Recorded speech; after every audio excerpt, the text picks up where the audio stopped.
죽음 앞에서 예수님을 믿지 않는 가족의 운명은? 안녕하세요. 예수의 제자 채널입니다. 신앙인에게 죽음은 슬픔과 이별이지만 궁극적으로는 영원한 소망과 기쁨의 문입니다. 우리는 예수 그리스도의 부활을 믿으며 언젠가 주님 안에서 사랑하는 이들과 다시 만날 것을 확신합니다. 하지만 우리에게는 늘 마음 한구석을 무겁게 짓누르는 질문이 있습니다. 바로 내가 가장 사랑하는 가족 중 아직 예수님을 믿지 않는 이들은 죽음 이후 어떻게 될까?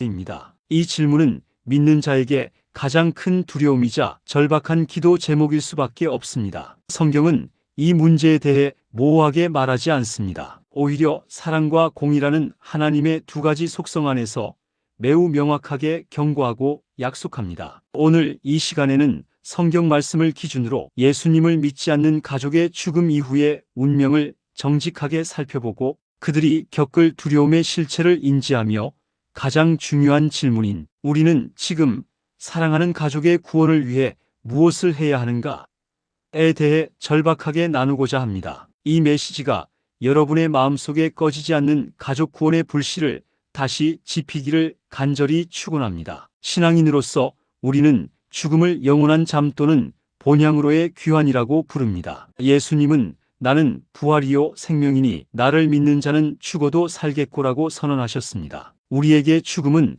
슬픔 너머의 소망입니다. 육신은 땅에 묻히지만 영혼은 즉시 낙원, 즉 그리스도와 함께 있는 영원한 처소로 들어갑니다. 그러나 예수님을 믿지 않는 이들에게 죽음은 미지의 공포이며 하나님과의 영원한 분리를 의미합니다. 그들이 맞이할 미래는 성경이 경고하는 것처럼 두려움과 심판이 기다리고 있습니다. 이 차이 때문에 우리는 가족의 구원에 대해 눈물로 기도할 수밖에 없습니다. 성경은 하나님이 사랑이시지만 동시에 공의의 하나님이심을 강조합니다. 그 공의는 모든 인간이 죄로 인해 하나님의 심판을 피할 수 없음을 선언합니다. 성경은 모든 인간에게 한 번 죽는 것은 정해진 것이요 그 후에는 심판이 있으리니라고 명확히 선언합니다. 이 심판은 인간의 도덕적 선행이 아닌 예수 그리스도를 구원자로 믿었는지 여부를 기준으로 합니다. 예수님은 선한 일을 행한 자는 생명의 부활로 악한 일을 행한 자는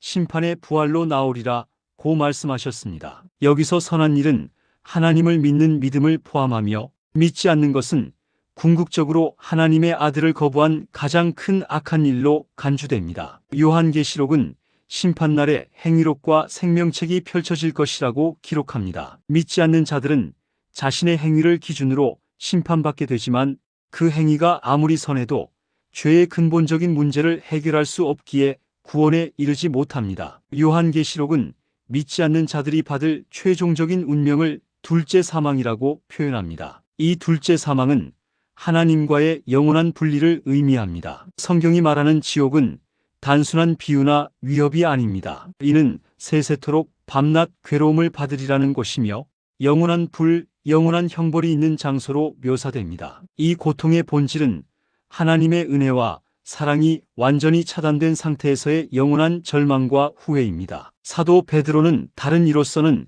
구원을 받을 수 없나니 천하 사람 중에 구원을 받을 만한 다른 이름을 우리에게 주신 일이 없음이라 고 단언했습니다. 구원은 오직 예수 그리스도를 하나님의 아들과 구원자로 인정하고 그분의 십자가 보혈을 통해 죄 사함을 받는 믿음을 통해서만 가능합니다. 이 믿음 없이는 아무리 선하고 도덕적인 사람이라 할지라도 하나님의 공의를 충족시킬 수 없습니다. 믿지 않는 가족의 죽음 후 운명은 성경적으로 볼 때 심판을 피할 수 없으며 하나님과의 영원한 분리라는 슬픈 현실에 직면하게 됩니다. 이 무거운 진실이 우리가 가족 구원에 대해 절박함을 가져야 하는 이유입니다. 예수님을 믿지 않는 사람들이 죽음 앞에서 겪는 두려움은 단순한 생명에 대한 아쉬움이 아닌 영적인 공포와 후회에 뿌리를 두고 있습니다. 인간은 죽음 이후의 세계를 알 수 없기에 그 미지의 영역에 대해 근원적인 공포를 느낍니다. 믿지 않는 자들은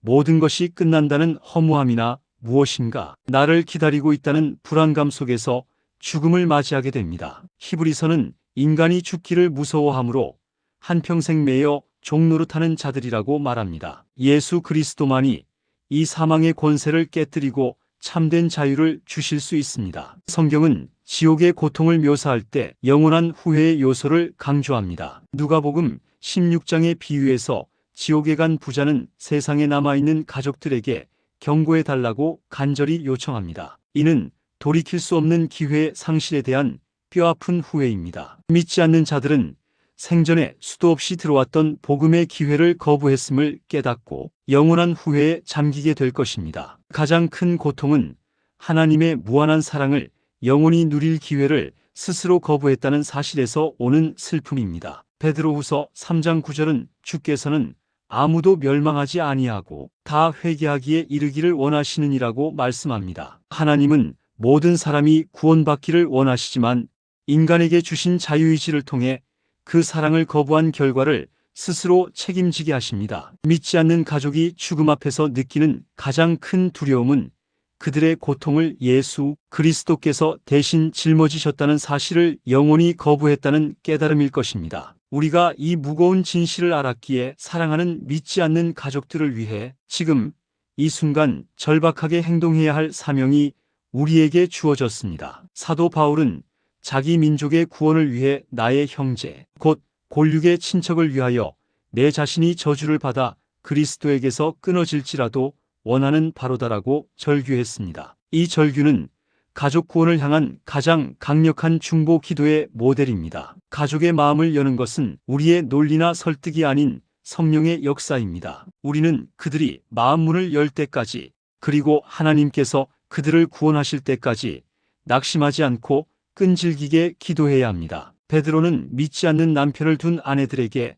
말로 말미암지 않고 그 아내의 행실로 말미암아 구원을 받게 하려 함이니라고 권면했습니다. 가족 구원의 가장 강력한 무기는 따뜻한 사랑과 존중입니다. 우리가 믿지 않는 가족을 비난하거나 정죄하는 대신 예수님의 온유함과 오래 참으심을 가지고 사랑하며 섬길 때 그들은 우리 안에 그리스도를 보게 됩니다. 우리의 평안, 기쁨, 감사가 곧 복음에 살아있는 증거가 됩니다. 가족들에게 복음을 전할 때는 두려움과 소망을 동시에 전해야 합니다. 사랑하는 가족이 맞이할 영원한 심판에 대한 경고와 예수님을 믿으면 누릴 영원한 생명에 대한 소망을 솔직하고 진실되게 나누어야 합니다. 우리는 하나님이 주시는 구원의 때를 놓치지 않기 위해 항상 준비해야 합니다. 가족의 고난, 상실, 질병 등 마음이 연약해지는 순간이야말로 복음을 제시할 수 있는 가장 중요한 기회가 될 수 있습니다. 오늘이 구원의 날임을 기억하고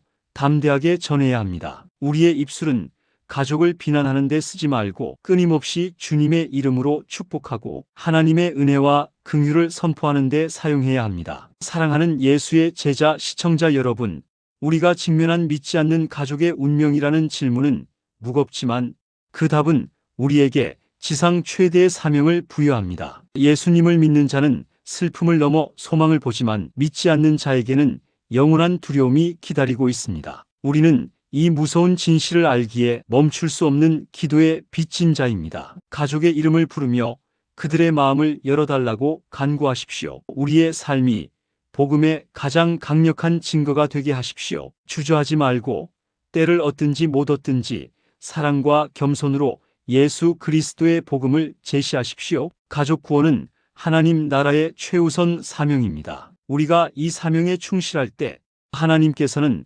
반드시 당신의 때에 사랑하는 가족들을 구원하시는 기적을 베풀어 주실 것입니다. 모든 가족이 구원의 기쁨을 누리는 그날까지 포기하지 않고 끈질기게 달려가는 예수 그리스도의 참된 제자가 되시기를 간절히 축원합니다. 아멘. 오늘 여러분은 사랑하는 믿지 않는 가족의 구원을 위해 어떤 구체적인 기도 제목을 가지고 어떤 사랑의 행실을 보여주기로 결단하시겠습니까? 댓글로 남겨주세요. 감사합니다.